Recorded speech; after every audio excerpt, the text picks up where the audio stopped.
হাদিসের মধ্যে আসছে 4 শ্রেণীকে জান্নাত না দেওয়াই আল্লাহর হক। এর মধ্যে একজন মুদমিনুল খাম, যে ব্যক্তি মদ পান অবস্থায় মারা যায়, তারে জান্নাত না দেওয়াটাই আল্লাহর হক। কিছুদিন আগে আমাদের দেশে ভয়ঙ্কর অনুষ্ঠান হয়েছে, সেখানে ভয়ঙ্করভাবে মদ পান করা হয়েছে। জিনা প্রত্যেকের ঘরে ঘরে প্রতিনিয়ত হচ্ছে।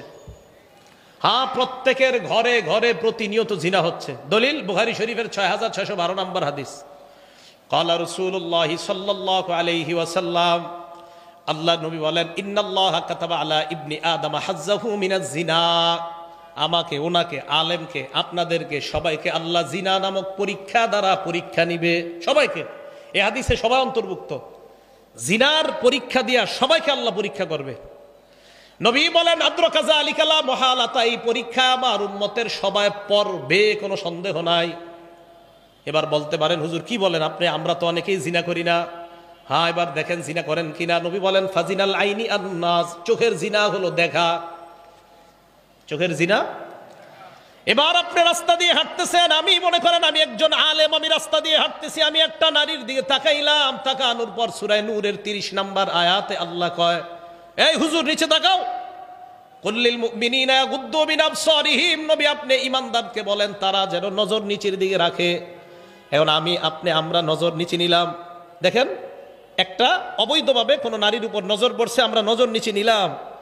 এবার শয়তান কয় নজর উপরে উঠাও, উঠাও। আলীকে আল্লাহ রসুল বলে, ইয়া আলী লা তুতবি'ন নাজরাতান নাজরা, আলী একবার নজর পড়ার পর দ্বিতীয়বার নজর দিও না। ফাইন্না লাকাল উলা ওয়া লাইসাত লাকাল আখিরা, প্রথমবার মাফ, দ্বিতীয়বার মাফ না।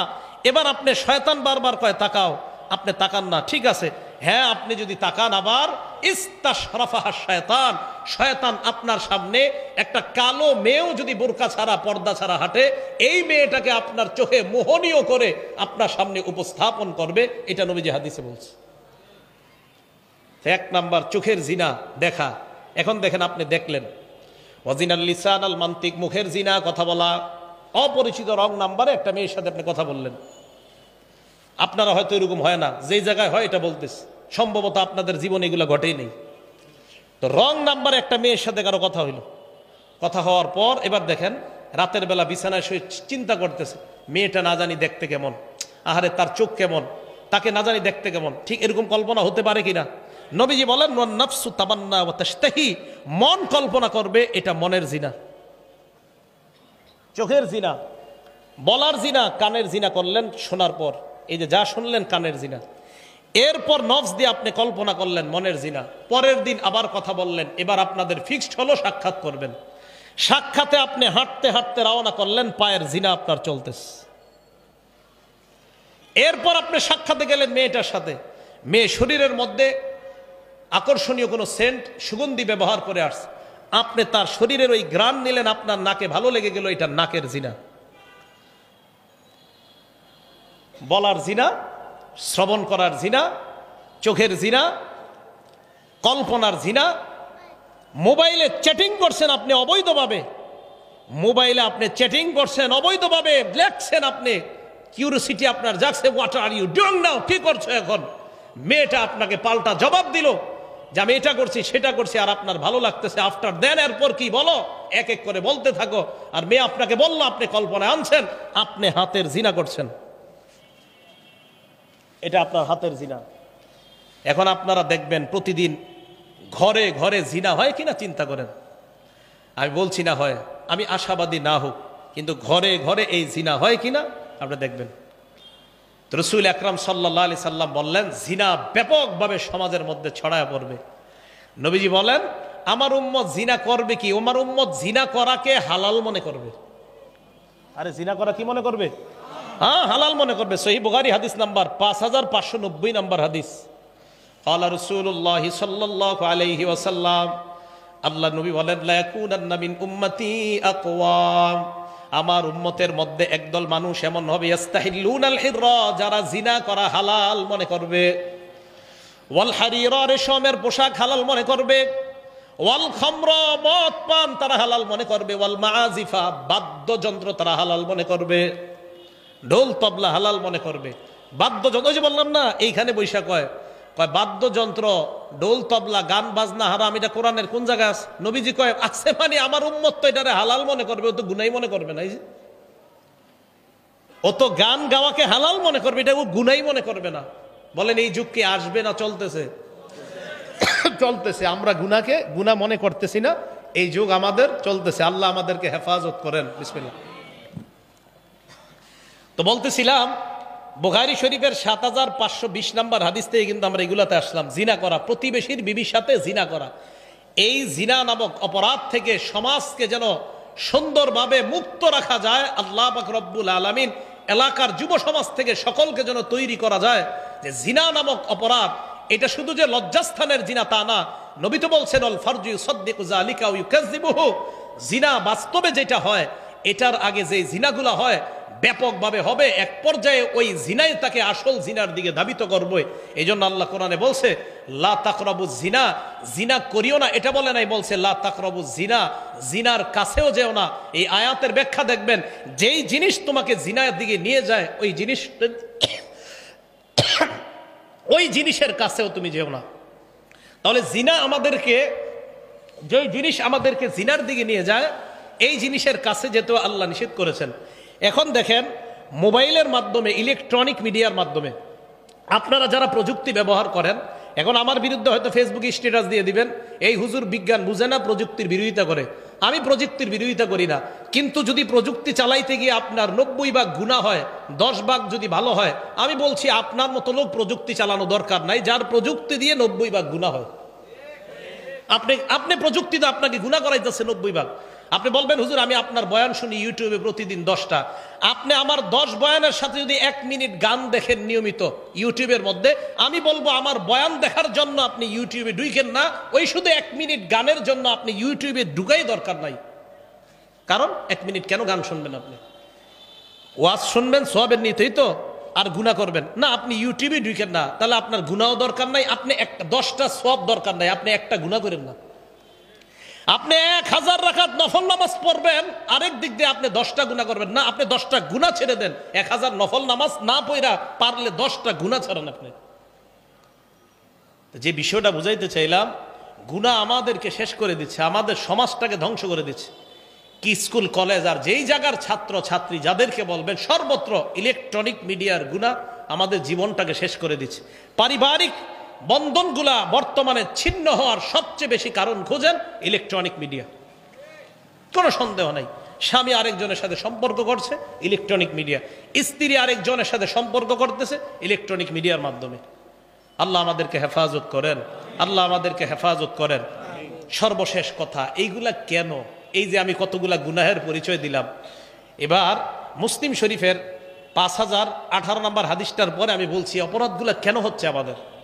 আল্লাহ পাক রব্বুল আলামিন লাআনা, অভিশাপ দেয় ওই ব্যক্তিকে যে পিতামাতাকে অভিশাপ দেয়, মনে আছে? ওখান থেকে কিন্তু এদিক গেছি। ওয়া লাআনা, আল্লাহ অভিশাপ দেয় ওই ব্যক্তিকে যেই ব্যক্তি আল্লাহর নাম ছাড়া পশু জবাই করে। ওয়া লাআনাল্লাহু মান গায়্যারা মানারাল আরদ, যেই ব্যক্তি জমিনের সীমানা উল্টাপাল্টা করে, আরেকজনের সম্পত্তি নিজের কবজায় নিয়ে ওই জায়গায় সীমানা নির্ধারণ করে দেয় যে এই সম্পত্তির মালিক ক্রয় সূত্রে অমুক গ্রুপ, আসলে আপনি অতটুক জায়গার মালিক না। নবীজি বলেন তোমাকে আল্লাহ অভিশাপ দেয়। তোমাকে আল্লাহ কি দেয়? অভিশাপ দেয়। একটা নিরীহ মানুষের জায়গা নিজের কবজায় নিয়ে লিখে দিয়েছেন ক্রয় সূত্রে অমুক এটার মালিক, আপনাকে আল্লাহ অভিশাপ দেয়।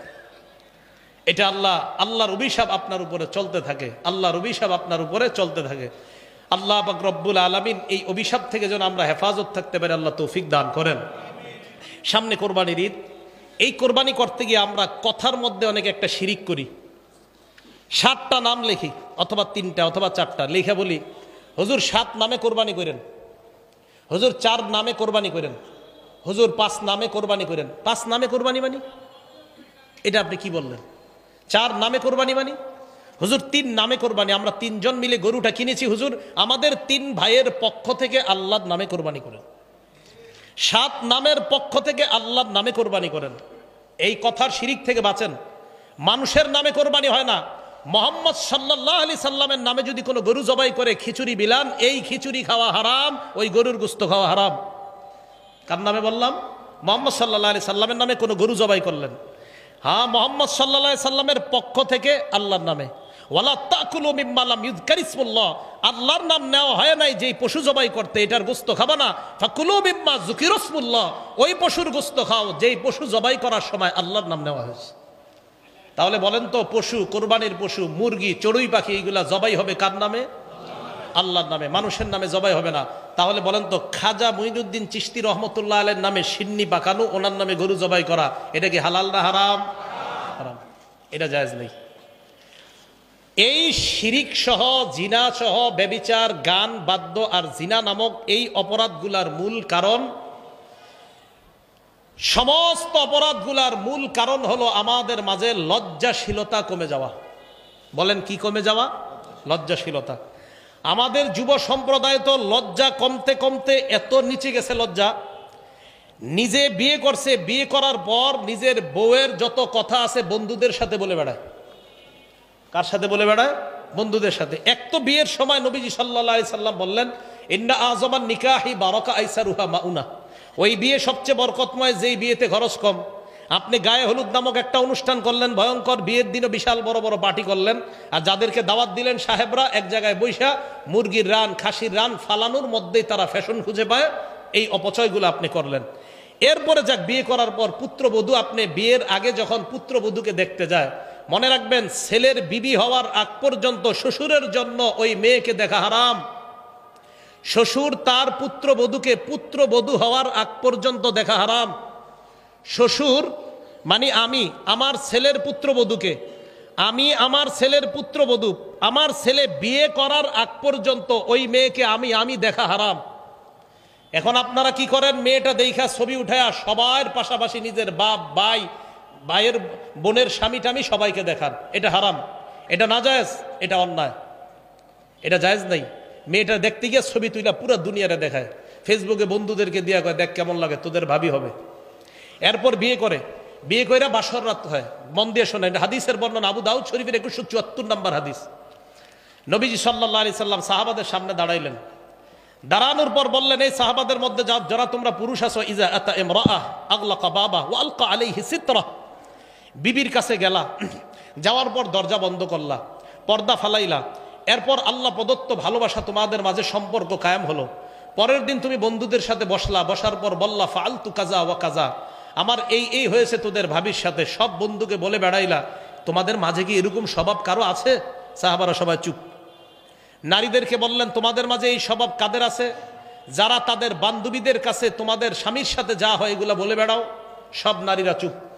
এক নারী সাহস করে দাঁড়িয়ে গেল, দাঁড়িয়ে বললেন, ইয়া রাসূলুল্লাহ, ইন্নাহুম লা ইয়াতাহাদ্দাসুনা ওয়া ইন্নাহুন্না লা ইয়াতাহাদ্দাসনা, পুরুষদের মাঝে কেউ কেউ এই অপরাধটা করে, নারীদের মাঝেও এই অপরাধটা কেউ কেউ করে ইয়া রাসূলুল্লাহ। নবীজি বললেন, তাই নাকি? কয় হ্যাঁ। নবীজি বললেন, যেই পুরুষ এই অপরাধ করে আর যেই নারী এই অপরাধটা করে, তাদের দৃষ্টান্ত একজন শয়তান পুরুষ আর একজন শয়তান নারী রাস্তায় অপকর্মে মিলিত হইল, আর তোমার বন্ধুরা তোমাকে তাকায়া তাকায়া দেখতেছে। তুমি যদি বন্ধুদের সাথে বিবির কথা বলে বেড়াও, আর বিবি যদি বান্ধবীদের সাথে স্বামীর কথা বলে বেড়ায়, তাদের ভালোবাসা মহব্বতপূর্ণ সম্পর্ক বলে বেড়ায়, নবী বলেন ওই স্বামী পুরুষ শয়তান আর ওই মহিলা নারী শয়তান। তারা নারী পুরুষ অবৈধ কাজে লিপ্ত হলো রাস্তায়। তুমি এই রিয়াজুস সালিহিন 690 নম্বর হাদিস, নবীজি সাল্লাল্লাহু আলাইহি সাল্লাম বলেন, ইন্না মিন আশাররিন নাস ইনদাল্লাহি মানজিলাতান ইয়াউমাল কিয়ামাহ আর রাজুলু ইউফজি ইলাল মারআ ওয়া তুফজি ইলাইহি, ওই স্বামী সবচেয়ে নিকৃষ্ট হবে কিয়ামতের ময়দানে আল্লাহর সামনে, যেই স্বামী তার স্ত্রীর সাথে কি হয় না হয় সব বন্ধুদেরকে বলে বেড়ায়। ওই স্ত্রী সবচেয়ে নিকৃষ্ট মহিলা হবে আল্লাহর কাছে কিয়ামতের মাঠে, যে তার বান্ধবীদের কাছে সব বলে বেড়ায় স্বামীর সাথে কি হয় না হয়। এই অপরাধগুলো থেকে আল্লাহ আমাদের সমাজকে বেঁচে থাকার তৌফিক দান করেন। তো বলছিলাম এগুলা কেন হচ্ছে? সবগুলার মূল কারণ লজ্জা না থাকা। বলেন তো সবাই কি না থাকা? আমি বারে বারে এই কথা বলি, সবগুলার মূল কারণ লজ্জা না থাকা। খুব সংক্ষেপে শুনবেন, যদি পারেন মুখস্থ করে নেবেন, ঘরের মধ্যে কিছু কিছু পারলে টানায় রাখবেন। এক, লজ্জা এমন একটা জিনিস, নবীজি সাল্লাল্লাহু আলাইহি সাল্লাম লজ্জার ব্যাপারে অনেকগুলো হাদিস বলছেন। একজন তাবি ওয়াহাব ইবনে মুনাব্বিহ তিনি বলেন, আল ঈমান ও রিয়ান, ঈমান জিনিসটা একটা খোলা জিনিস, খোলা। লিবাসুহু আত-তাকওয়া, ঈমানের পোশাক হলো আল্লাহকে ভয় করা, সুবহানাল্লাহ। ওয়া জিনাতুহু আল হায়া, ঈমানের সৌন্দর্য হলো লজ্জা। ঈমানের পোশাক তাকওয়া, ঈমানের সৌন্দর্য লজ্জা। 2 নাম্বার শুনেন, মান কাসাহুল হায়া সাওবা, আমি পাঞ্জাবি পরছি, আমার শরীরটা আপনারা কিন্তু দেখতেছেন না। যেই ব্যক্তি লজ্জার পোশাক পরে, লাম ইয়ারান নাস আইবা, এই ব্যক্তির দোষ ত্রুটি তত বেশি মানুষের থেকে আড়াল থাকে, আল্লাহ হেফাজত করে। 3 নাম্বার, আমার সাথে বলেন, বলেন তো স্বতন্ত্র বৈশিষ্ট্য, বলেন সবাই বলেন স্বতন্ত্র বৈশিষ্ট্য। এখন আমার সাথে বলেন, আমাদের স্বতন্ত্র বৈশিষ্ট্য হলো লজ্জা। আরো জোরে বলেন, আমাদের স্বতন্ত্র বৈশিষ্ট্য হলো লজ্জা। ইবনে মাজাহ হাদিস নাম্বার 4181 নাম্বার হাদিস। ক্বালা রাসূলুল্লাহ সাল্লাল্লাহু আলাইহি ওয়াসাল্লাম, আল্লাহ নবী বলেন, ইন্না লিকুল্লি দীনিন খুলুকা ওয়া খুলুকুল ইসলামি আল হায়া। নবীজি বলেন, প্রত্যেকটা ধর্মের স্বতন্ত্র একটা বৈশিষ্ট্য আছে। ইসলামের স্বতন্ত্র বৈশিষ্ট্য হলো লজ্জা। সুবহানাল্লাহ। যার মাঝে লজ্জাশীলতা যত বেশি, তার মাঝে ইসলামের স্বতন্ত্র বৈশিষ্ট্য তত বেশি। 4 নাম্বার, লজ্জা ইমানের অঙ্গ। বলেন, লজ্জা ইমানের অঙ্গ। আপনার লজ্জা যত কম হবে, বুঝতে হবে আপনার ইমানের পাওয়ার তত কম। লজ্জা ইমানের অঙ্গ।